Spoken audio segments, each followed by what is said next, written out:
criminals create, the world reacts. You didn't quite get that, right? Well, I mean what I said. Innovation often starts with a crime. I know it sounds crazy, but think about it. Every major leap forward in how we protect ourselves has come because crime found a new way to exploit the system first. Crime is the world's greatest innovator. Now, let's throw it all the way back to 1875. The world was buzzing with new inventions, from the telephone to electric light, revolutionizing industries and homes alike. But as technology advanced, so did the dark undercurrent of security risk. One of the earliest forms of fraud was financial forgery, where con artists would forge checks and documents, leaving banks and investors running helter-skelter. Skip ahead to the current times. We are still dealing with similar threats, but the battleground has shifted. The weapons of choice are no longer forged paper slips, but complex algorithms, phishing schemes, and data breaches. Now imagine this. You are a customer at Fidelity Investments, one of the world's most trusted financial institutions. It's August 2024. You're managing your portfolio from the comfort of your home, and everything feels secure. But behind the scene, something terrible is brewing. Hackers have just breached Fidelity's system, gaining access to personal information from over 77,000 unsuspecting customers. Information like names, phone numbers, and who knows what else. Now you can imagine the panic all those thousands of people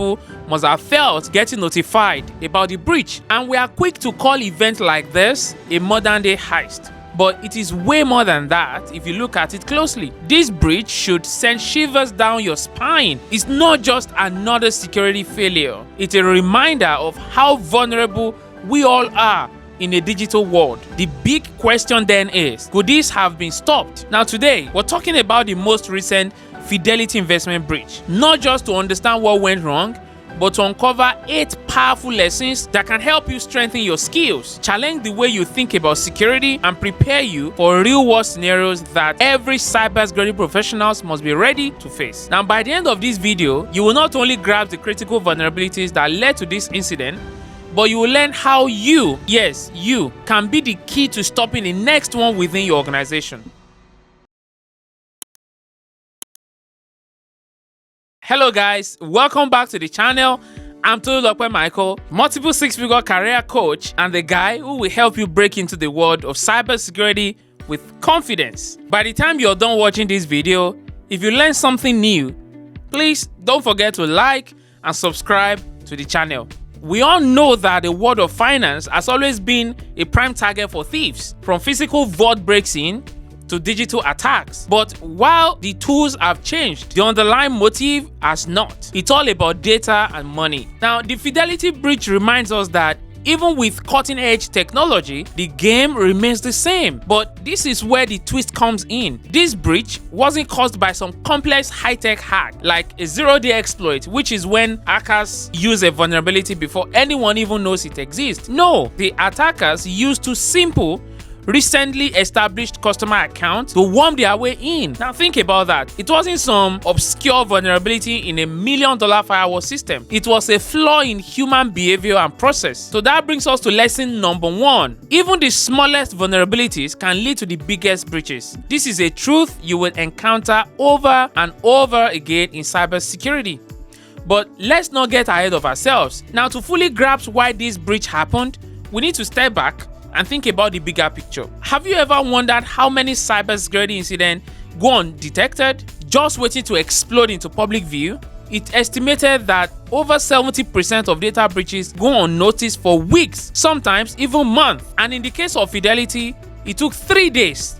3 whole days for the breach to be detected and shut down. But there is something to learn in that for you as a cybersecurity professional. Which brings us to lesson number 2. Monitory isn't just a checkbox, it's your constant companion. In cybersecurity, success is all about vigilance. If you're entering this field, know this: the systems you will work with need to be actively monitored, not just set up and forgotten about. Threats don't take days off, and neither should your monitoring system. Let's take a moment to consider the role people play in all of this.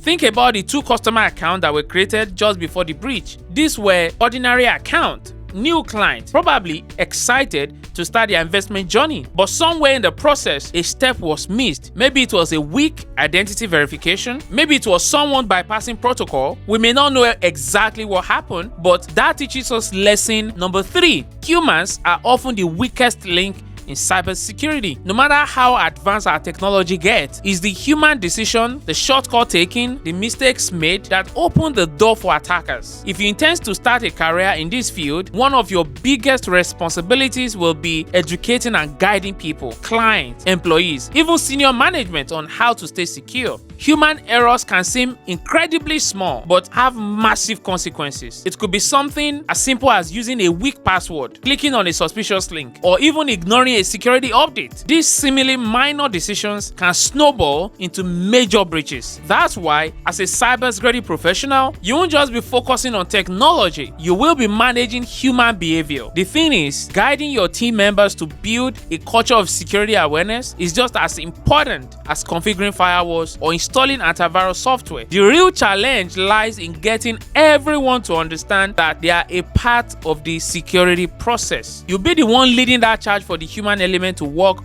for security, not against it. Now, I want you to imagine being the cybersecurity professional assigned to this case. The breach is over, but the questions are just beginning. How did these 2 accounts out of millions cause such chaos? You're digging deep, combing through data logs, reviewing account creation protocols, and suddenly it hits you. The problem wasn't that the hackers were overly sophisticated, it was that the company's defenses relied too much on trust. And so we arrive at lesson number 4. Trust is good, but verification is better. In cybersecurity, trust is essential but dangerous when it's assumed rather than earned. It's easy to think that if something looks right on the surface, it's safe, but that's where attackers thrive. They count on our assumptions, on our reluctance to dig deeper, to question, and to verify. If you take one thing away from this video, let it be this: never assume anything in cybersecurity. Every user, every access point, every interaction needs to be checked, validated, and continuously monitored. Trust, but verify and then re-verify, because in this field, one unchecked vulnerability is all it takes to bring the system down. That's really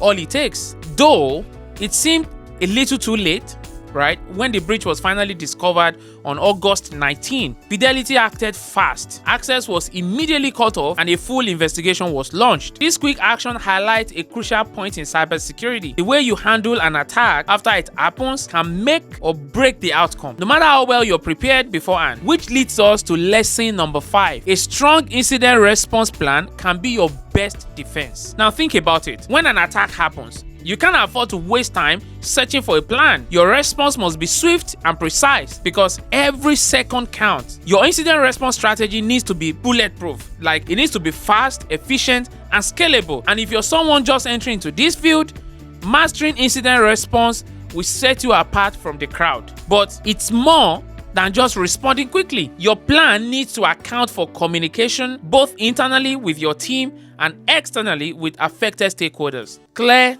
calm communication can prevent panic, reduce reputational damage, and also give your team the focus they need to mitigate the attack. As a cybersecurity professional, part of your role will be managing that communication flow, knowing when to alert senior leadership and when to inform customers, and how to handle public relations. Mastering this skill is just as important as the technical side of incident response. Now, at this point, we've uncovered several critical lessons from the Fidelity breach, but there's one more piece to this puzzle, and it's the most important one. Fidelity offered 2 years of credit monitoring to the affected customers, but this was after the breach. And so, lesson number 6 is prevention is always better than damage control. Think about it. Credit monitoring and damage control measures, though important, but they are reactive. They kick in after customers' personal information is already compromised, after trust is eroded, and after the company's reputation takes a hit. By this stage, millions of dollars and invaluable customer trust have already been lost. But what if those vulnerabilities had been spotted before the breach happened? What if the weak points in the account creation process had been caught on early? So, if you're proactive, if you can identify vulnerabilities before they're exploited, you will save your company or your client millions of dollars and the trust of their customers. What does all of this mean for you, especially if you're just starting out? The Fidelity breach is a textbook example of human error, process flaws, and weak monitoring can collide to create a perfect storm. But here's the good news. Every single one of these issues can be fixed. And the person who fixes them, that could be you. Whether you're coming from an IT background or not, cybersecurity is a field that welcomes curiosity, creativity, and a relentless desire to learn. There's no one-size-fits-all approach, and that's what makes it so exciting. Now, to lesson number 7. Cybersecurity is not just a job, it's a mindset. As you grow in this profession, you will realize that cybersecurity isn't just about technology, it's about the way you think. Are you proactive?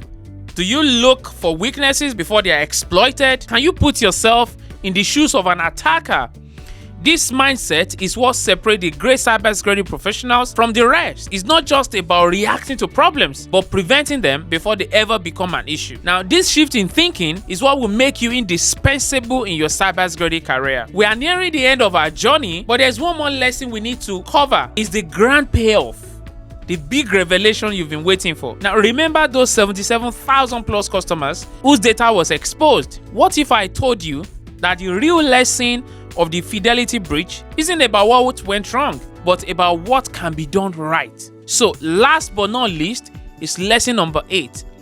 In cybersecurity, prevention is built on asking the right questions. Now think about it. What if the right questions had been asked earlier?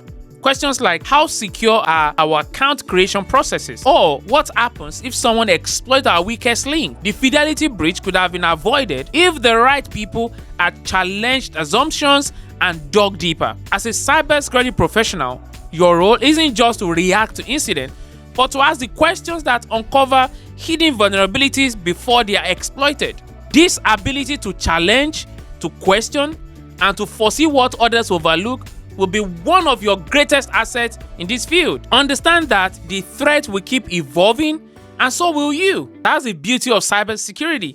Every day you will learn something new, face a new challenge, and have the chance to prevent disasters like the Fidelity breach from happening again. Here is where your journey really begins. If you're ready to learn more about how to start your career in cybersecurity, I have a program that can get you started on the right note.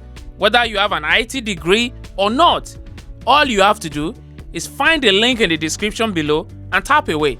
Remember, a career in cybersecurity is a fantastic journey with so much to see and learn.